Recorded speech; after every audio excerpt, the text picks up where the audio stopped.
이어서 우리 로마서 말씀 나누도록 하겠습니다. 지금 로마서 우리가 쭉 이제 6장까지 왔는데요. 그 전체적인 맥락은 예수님 믿으면 하나님께서 우리를 의롭게 여겨주시겠다. 의롭다고 여김받는 사람 만들어주겠다. 이게 전체적인 줄거리입니다. 의롭다라고 하는 것은 쉽게 설명을 드리면 하나님 편 삼아 주시겠다 하는 거죠. 하나님 가족 되게 해주시겠다 그런 뜻입니다. 자, 예수님을 믿으면 의롭게 된다 하는 거예요. 자, 이 말에 대해서 우리가 다 동의하고 또 우리가 예수님 믿기 때문에 의로운 자가 되어 있습니다.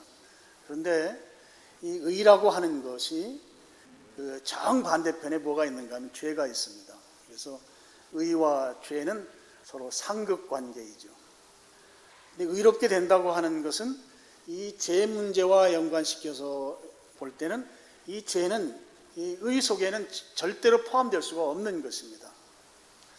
그런데 실제 우리가 의롭다라고 했을 때 우리 스스로를 돌아보면 이 죄 문제에서 마음이 편치가 않은 것이에요. 좀 우리 죄와 관련해서 좀 클리어하면 좋겠는데 그렇지 않은 것이 우리들의 실제적인 모습입니다. 그런 부분에 대해서 오늘 로마서 6장과 7장은 그 문제를 해결시켜주는 그런 내용으로 되어 있습니다. 우리 6장을 이미 살펴봤습니다만 6장 1절과 2절에 보면 2절 특별히 2절에 보면 그리스도인은 예수님 믿는 사람은 죄에 대해서 죽은 자다 이렇게 아예 선언해 놓고 있습니다. 죄에 대해서 죽었다고 하는 건 죄와 나가 무관하다는 것이거든요. 그런데 실제적으로 내 삶을 보면 그렇게 무관하게 이제 그렇게 내 삶이 정리되어 있지 못한 것입니다. 그런데 성경은 죄에 대해 죽었다는 것이죠. 그러니까 이 딜레마가 우리에게 있는 것입니다. 그 딜레마를 해결하기 위해서 이제 3절부터 5절까지는 일종의 이제 총론적으로 예수님의 죽으심과 부활이 우리가 거기에 연합된 자라고 하는 그런 것을 침례 의식을 통해서 설명을 하고요. 이제 6절부터 그 뒤의 내용들 쭉 앞으로 살펴볼 내용들은 좀 더 구체적으로 그 문제를 언급하고 있습니다. 그리스도인으로서 의롭게 된 자로서 이 죄 문제가 의와는 상극인데 의와는 같이 갈 수 없는데 그런데 우리는 여전히 죄 문제에 있어서 명쾌하지 못한 삶을 살고 있다. 이 문제를 해결해야 될 때 구체적으로 이제 6절부터 쭉 설명하고 있다 하는 것이에요. 자, 6절 우리가 알거니와라고 하는 말로 6절이 시작됩니다. 지금 로마서를 기록한 분이 이제 바울이죠. 바울이 로마에 있는 성도들에게 보낸 편지가 로마서입니다. 그런데 이 바울은 로마 교회를 바울이 직접 세우질 않았어요. 그리고 로마 교회의 성도들의 얼굴도 아직까지는 한 번도 본 적이 없습니다. 그런 상태에서 지금 우리가 아는 내용이다. 지금 이런 말을 지금 6절에 시작하면서 하고 있는 것이죠.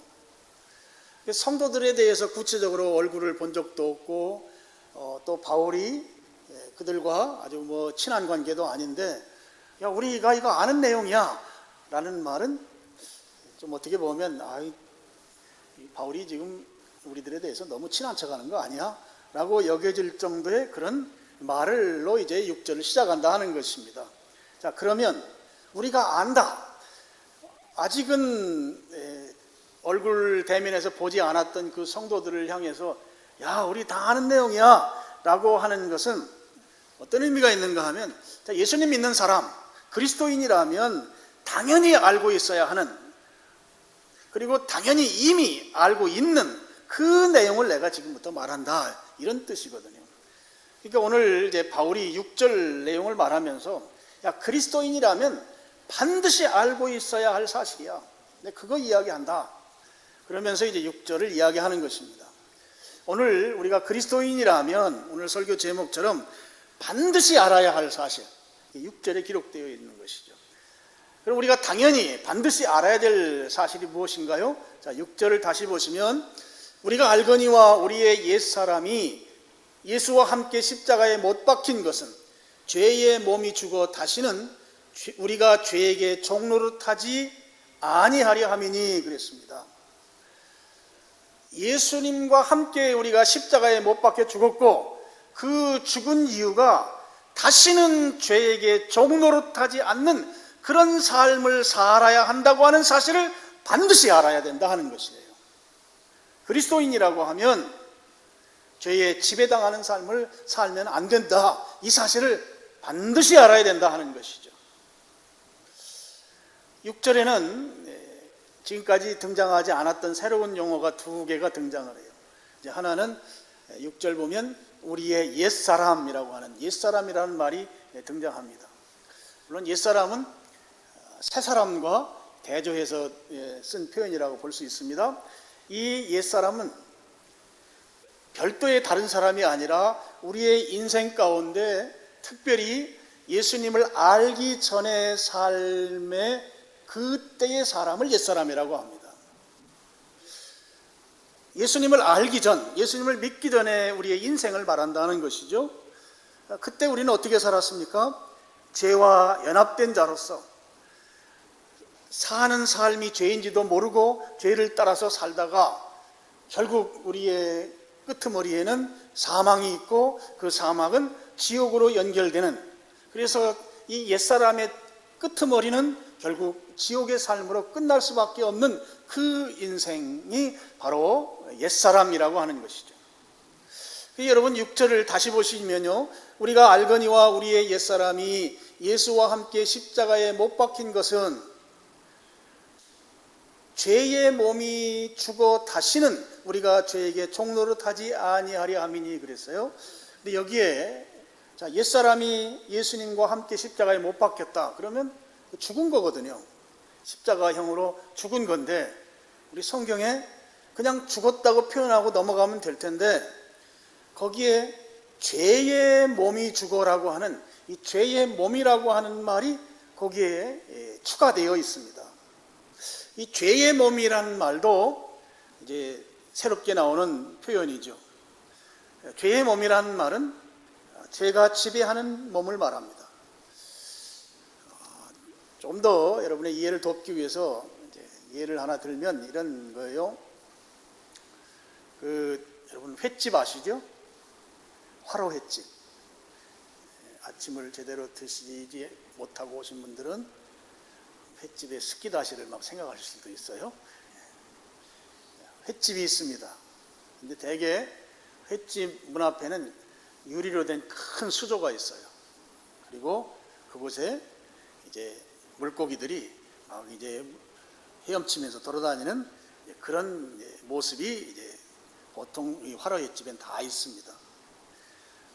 우리 집은 이렇게 살아있는 생생한 싱싱한 물고기를 팔고 있으니까 우리 집에 와서 식사하라고 하는 그런 이제 일종의 홍보, 호객하는 그런 작용이 이제 그 수조가 하는 것이죠.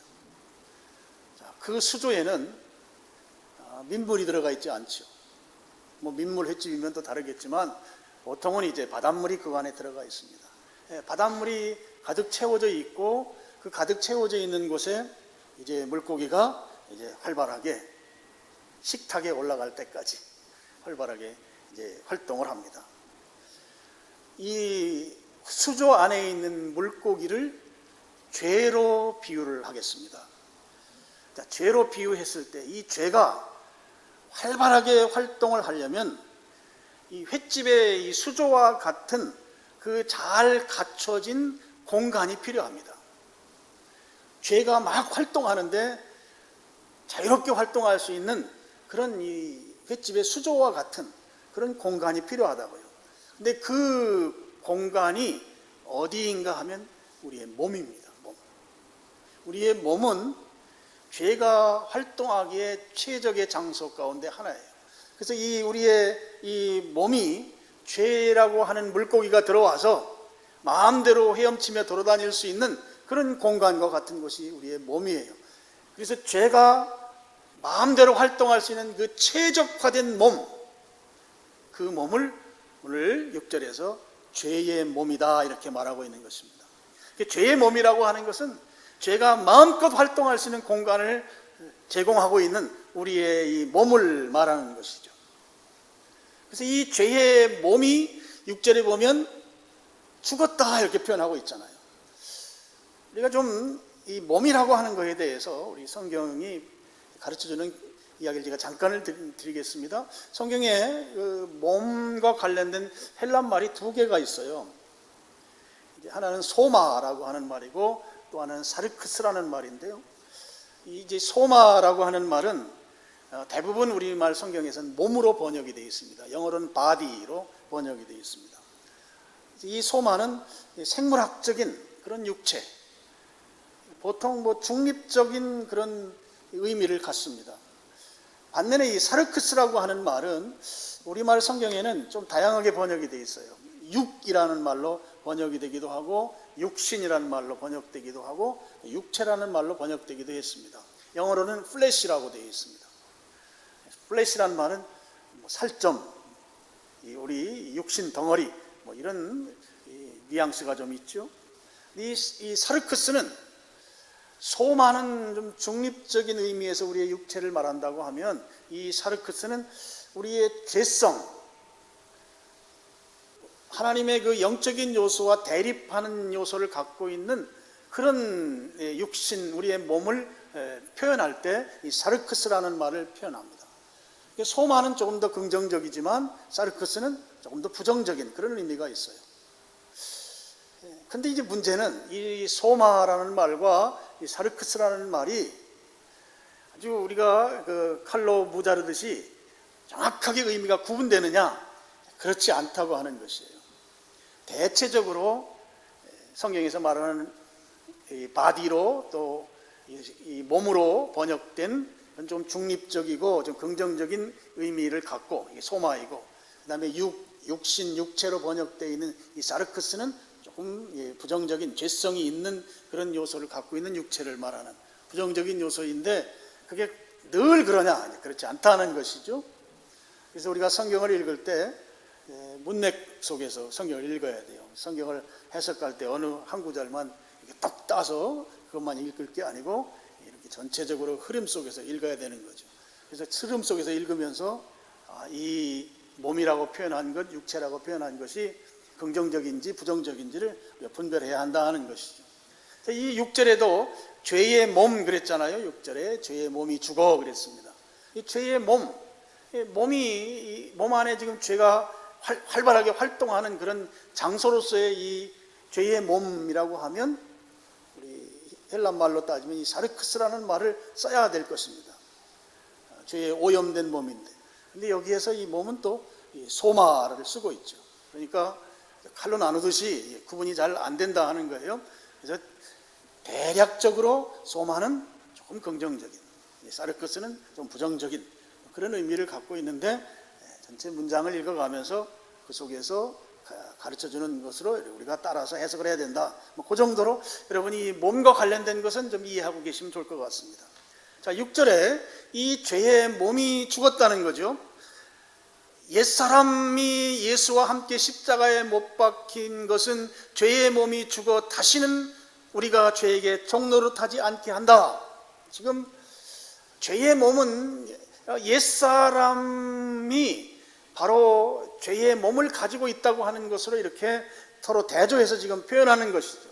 근데 그 죄의 지배를 받던 몸이 예수님께서 십자가에 못 박힐 때 함께 못 박힘으로 인해서 그 옛사람이 죽었다, 죄의 몸이 죽었다 하는 것입니다. 아까 제가 횟집의 그 어항 수조를 말씀드렸잖아요. 자, 그 수조 안에 이 물이 가득해서 이 물고기가 살 수 있는 그런 환경인데 어느 날 보니까 물고기가 다 죽었어요. 왜 죽었나 보니까 어항이 깨져가지고 그 안에 있던 물이 다 말라버린 것입니다. 자, 지금까지 옛사람은 죄가 우리 안에 들어와서 이 최적화된 이 죄의 몸에서 막 활동했는데, 그런데 이 죄의 몸이 죽어버린 거예요. 예수 그리스도가 십자가에 못 박혀 죽을 때 함께 죽었습니다. 그래서 그 안에 죄가 활동할 수 있는 그 수조의 그 바닷물과 같은 것이 다 말라버린 것입니다. 그래서 더 이상 죄가 내 안에서 활동을 못한다는 것이죠. 죄가 주도권을 가지고 내 인생을 좌지우지할 수 없는, 내 삶을 주관하지 못한다고 하는 것이에요. 바로 그것이 옛사람이 예수님과 함께 십자가에 못 박힌 것이고 죄의 몸이 죽은 것이다 하는 것입니다. 여러분, 예수님이 왜 십자가에 못 박혀 죽으셨나요? 이제 다음 주가 우리가 고난주간인데요. 예수님이 왜 십자가에 못 박혀 죽으셨습니까? 오늘 6절 말씀에 보면 우리들로 하여금 죄에게 종노릇하지 않게 하기 위해서, 죄의 노예로 살지 않게 하기 위해서 예수님이 십자가에 못 박혀 돌아가신 것이죠. 그리스도인이라면 반드시 알아야 될 사실이 있는데, 예수님께서 십자가에 못 박히신 그 이유가 우리들이 죄에게 종노릇하지 않는, 죄가 우리를 지배하지 않도록 그렇게 살게 하기 위한 이 사실을 반드시 알으라는 것입니다. 우리의 몸이 죄의 놀이터였어요. 죄가 마음껏 활동할 수 있는 공간이었습니다. 죄에게 최적화되어 있던 공간이었습니다. 그걸 옛사람이라고도 하고 죄의 몸이라고도 합니다. 근데 그게 죽었다는 거예요. 예수님이 죽으실 때 함께 죽었다는 것이죠. 그러니까 이제 더 이상 죄는 내 안에서 활동을 못하는 것이에요. 죄가 감히 내 몸 안에서 함부로 할 수 없다는 거예요. 까불 수 없다는 것입니다. 오늘 이 사실을 그리스도인이라면, 예수님 믿는 사람이라면 반드시 알아야 된다는 것입니다. 예수님이 나의 옛사람과 함께 십자가에 돌아가셔서 나는 나의 그 죄의 몸은 완전히 죽어버렸다. 나는 더 이상 죄의 종노릇하지 않는다. 나는 죄의 노예가 아니다. 내 속에서 죄가 마음껏 활동할 수 있는 그런 공간이 내게는 없다 라고 하는 사실을 반드시 알아야 된다는 것이에요. 7절 말씀은 6절 말씀이 진짜라고 하는 것을 경구 형식으로 7절에서 강조하고 있습니다. 확인해 주는 것이죠. 7절, 이는 죽은 자가 죄에서 벗어나 의롭다 하심을 얻었습니다 그랬습니다. 여러분, 죽은 자는 죄에서 벗어난 자라는 것이에요. 예수님께서 십자가에서 나를 대신해서 죽으셨습니다. 함께 죽었다고 했지만 실제는 함께 죽지 않았어요. 나는 죽지 않고 예수님은 십자가에 죽으셨어요. 이걸 함께 죽었다고 표현해요. 그랬을 때 그 결과, 예수님이 죽으심으로 말미암아 우리들에게 오는 혜택, 결과는 예수님이 죽고 우리는 실제는 안 죽었지만 우리에게 그 혜택이 그대로 돌아온다는 것이죠. 이것이 바로 죄에서 벗어난 자라는 표현입니다. 우리는 예수 그리스도께서 십자가에 죽으심으로 말미암아 그 죽음의 결과로 오는 죄에서 완전히 벗어나는 은혜, 혜택을 입은 자들이다 하는 것이에요. 죄에서 벗어났다는 말은 죄와 분리되었다는 말입니다. 죄하고는 이제 떨어졌다 하는 것이죠. 죄하고 나하고는 분리되어 있기 때문에 이제 더 이상 죄가 나에게 와서 힘을 쓰지 못한다 하는 것이에요. 어항 속에, 이 큰 수조 속에 물이 다 말라버렸기 때문에 이제 그 안에 있던 이 죄라고 하는 물고기는 더 이상 힘을 쓰지 못하는 거예요. 죽을 수밖에 없는 것이죠. 바로 그런 말씀인 것입니다. 그러면서 이제 7절 마지막에 보면 죄에서 벗어나 의롭다 하심을 얻었음이라 그랬습니다. 죄와 분리되는 것은 곧 의롭다 하심을 얻는 것입니다. 하나님으로부터 의롭다고 여김받는 것입니다. 죄와 분리되는 것은, 죄와 분리시킬 수 있는 분은 오직 단 한 분, 예수 그리스도밖에 없기 때문에 죄로부터 내가 분리되었다라고 하는 이 말은 바로 의롭게 되었다는 말과 동의어라는 것이죠. 그래서 오늘 7절은 그렇게 마무리를 짓고 있습니다. 죄에서 벗어나 의롭다 하심을 얻었습니다. 로마서 3장 23절 24절 말씀 우리 스크린 보시고 같이 한번 읽겠습니다. 시작.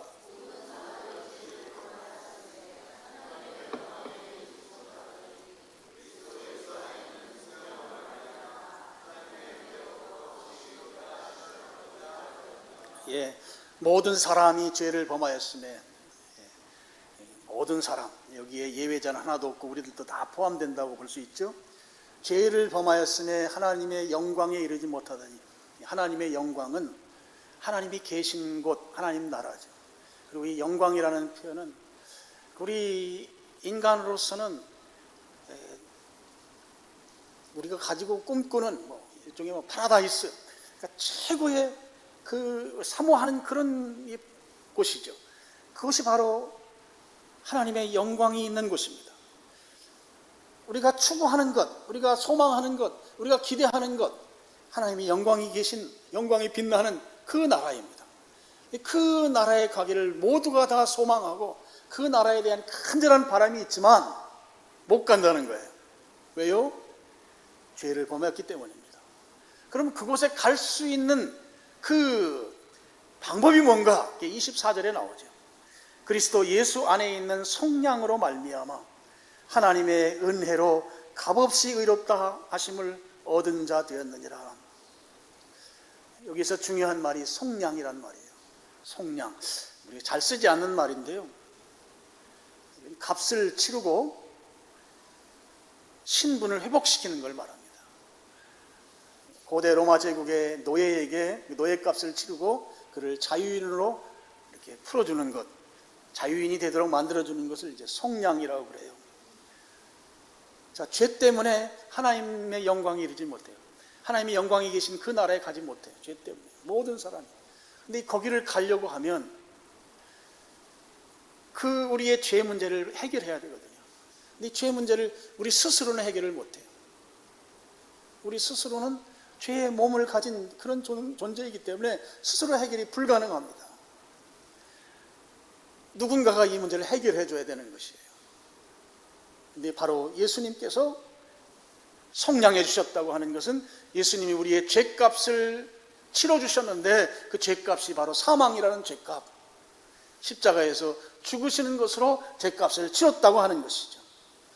예수님이 죄값을 대신 치러 주셨기 때문에 그 값을 치른 것으로 말미암아 우리는 죄의 몸에서 이제 의로운 자의 반열에 서게 됐다고 하는 것이에요. 이게 바로 24절 말씀입니다. 여기에서 의롭다 하심 얻었다는 것은 로마서로 오면 죄에서 벗어난 자가 되는 것이죠. 죄로부터 분리된 자가 되는 것입니다. 오늘 예수님의 성량으로 말미암아 죄로부터 분리되어 의롭다고 여김받는 여러분이 이것을 믿으시길 축복합니다. 말씀의 결론으로 에베소서 4장 22절부터 24절까지 말씀으로 오늘 말씀을 좀 정리하도록 하겠습니다. 에베소서 4장 22절은 같이 읽겠습니다. 시작. 너희는 유혹의 욕심을 따라 썩어져가는 구습을 따르는 옛사람을 벗어버리고, 여기까지만 읽겠습니다. 여기 옛사람이라는 말이 나와요. 그리고 우리 로마서 6장에도 옛사람이라는 말이 나옵니다. 그런데 표현 방법이 좀 달라요. 로마서 6장은 옛사람이 죽었다 이렇게 되어 있는데 에베소서는 옛사람을 벗어버리라고 되어 있습니다. 벗는 것은 죽는 것과 큰 차이가 있죠. 로마서는 그냥 죽었다. 옛사람이 죽었다. 근데 에베소서는 벗어버려라 이렇게 되어 있단 말이에요. 여러분, 그렇다고 해서 이 두 옛사람이 다른 사람이냐? 그건 아니고요. 지금 로마서와 에베소서가 강조하는 강조점이 좀 다른 것이죠. 로마서는 사람 자체에 초점을 두고 사람을 강조하는 거예요. 옛사람 자체에 대해서 말하는 것이죠. 근데 지금 에베소서는 그 옛사람이 가지고 있는 속성, 옛사람이 가지고 있는 특성에 강조점을 둔 것입니다. 강조점만 다른 것이지 내용은 같다고 볼 수 있는 것이죠. 자, 옛사람의 특성이 어떤가? 22절에 너희는 유혹의 욕심을 따라 썩어져가는 구습을 따르는 옛사람을 벗어버려라 그랬어요. 그러니까 유혹의 욕심, 죄성의 기반을 둔 정욕입니다. 세상의 모든 사람들이 살아갈 때 그들의 기반은 욕심의 기반을 두고 있어요.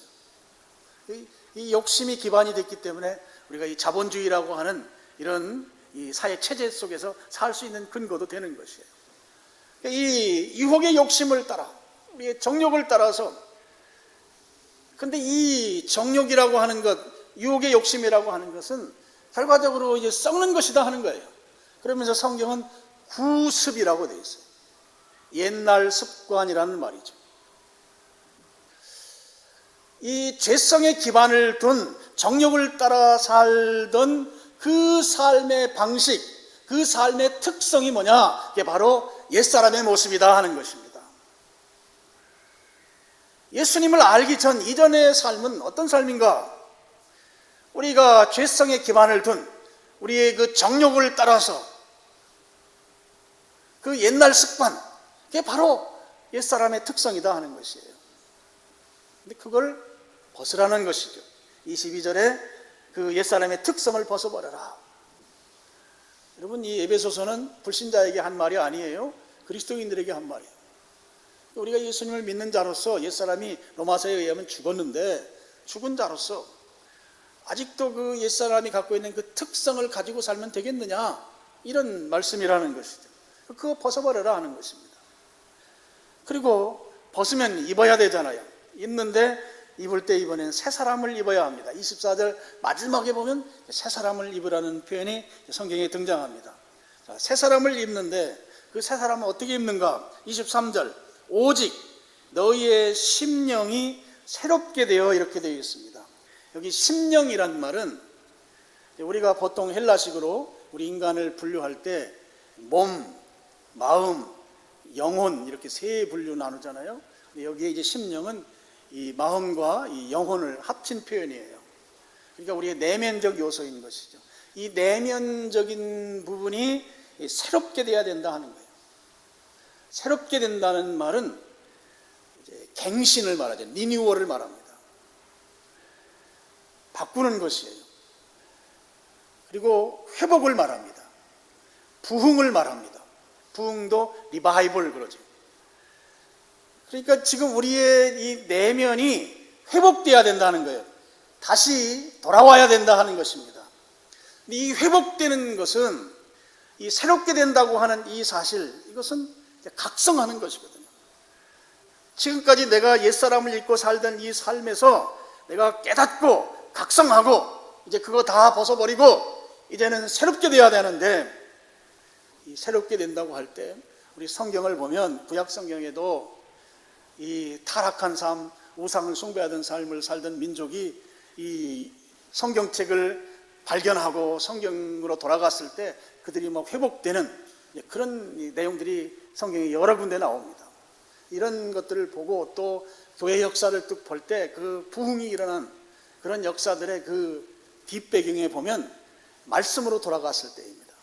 성경으로 돌아갔을 때, 성경으로 돌아가서 성경 말씀 중심으로 살 때 그때 성령님의 강력한 역사가 일어나면서 회복과 각성이 일어났던 걸 볼 수 있어요.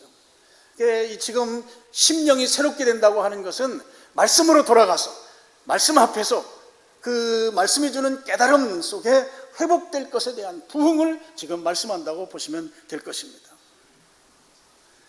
그러면서 24절, 에베소 4장 24절 또 같이 읽겠습니다. 시작. 하나님을 따라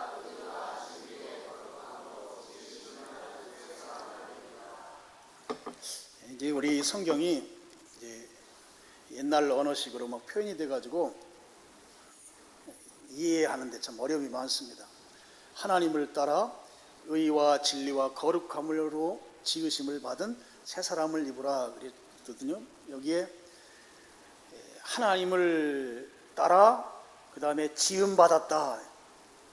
하나님이 창조했을 때 그때 본연의 삶으로 돌아가는 것이 새 사람을 입는 것이다, 이런 말씀이죠. 자, 하나님께서 우리를 창조하셨을 때에 그 본래의 모습, 24절 중간에 보면 의와 진리의 거룩함으로. 근데 다른 성경들은 이 진리란 말이 의 앞에 와 있어요.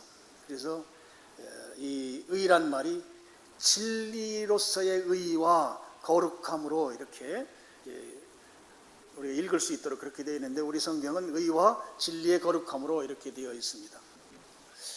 자, 하나님께서 우리를 창조했을 때, 지으셨을 때 그때 본연의 모습으로 두 가지 특징을 설명한 거예요. 의와 거룩함입니다. 이 진리의 의라고 하는 것, 그건 뭘까요? 바로 예수 그리스도이십니다. 아까도 예수님은 하나님의 의 이런 찬양을 부르던데 바로 예수님이 의인 것이죠. 그러면 창조 본연의 모습은 우리에게 어떤 삶을 요구하는가 하면 예수 그리스도를 중심으로 사는 삶을 요구하는 것이에요. 자, 옛사람은 내가 내 중심으로 살았어요. 내 삶의 주인은 나였던 것이죠. 그런데 이 새 사람은 어떻게 살아야 되는가? 예수님을 중심으로 사는 삶이에요. 내가 주인이었던 나를 내려놓고 내 주인으로 예수님을 모셔드려서 내 삶의 주인은 예수님인 삶, 그 삶을 사는 것이 창조 본연의 삶이다 하는 거예요. 또 한 가지는 거룩한 삶입니다. 거룩하다는 것은 구별되었다는 것이에요. 구별되고 다르다는 것이죠. 우리가 보통 클래스가 다르다 그런 표현 쓰잖아요. 바로 그런 다름을 의미합니다. 그 옛날에 살던 그 옛사람의 모습과 지금 그리스도 안에서 새 사람을 입은 모습은 달라야 된다 하는 것입니다. 달라야 된다. 이 다른 모습이 바로 거룩한 새 사람을 입는 것이에요. 그래서 여러분, 우리는 사람들로부터, 여러분이 일하고 있는 일터에서 또 직장에서 아무개는 정말 신자다, 정말 예수님 믿는 사람이야, 그의 말과 행동을 보니 정말 예수님 믿는 사람인 게 정말 맞아. 여러분, 이런 얘기 많이 들으시죠? 많이 들으시잖아요. 우리 미사강변교회 성도들은 너무 많이 들어가지고 귀가 아픈 줄로 믿습니다. 귀 아프잖아요. 지금도 아프잖아요. 우리 저분을 보니까 진짜 예수님 믿는 사람이야. 예수님을 믿으려면 저 사람처럼 믿어야 돼. 이것이 거룩한 새 사람인 거예요. 거룩한 새 사람. 그래서 여러분이 일하는 곳에서 정말 이렇게 사는 거 보니까 교회 다니시죠? 예수님 믿으시죠? 이런 얘기를 꼭 들으시길 바랍니다. 맨날 들으시길 바랍니다. 자주 들으시길 바랍니다. 그러면 여러분의 그 직장의 상급자가 봉급 올려줄 거예요.